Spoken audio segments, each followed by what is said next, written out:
गेले त्याचे पैसे. ओहो, पण मिठाईचा वास तर देणारच ना, म्हणून काय वासाचे पैसे द्यायचे? पैसे दिलेच पाहिजे. ठीक आहे, थांबा, मी पैसे घेऊन येते.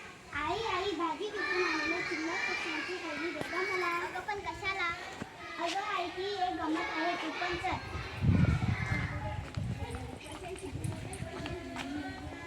मिळाले पैसे? कसले पैसे? कुठून मिळाले? अहो, तुमच्याकडून मी काय घेतला? मिठाईचा वास.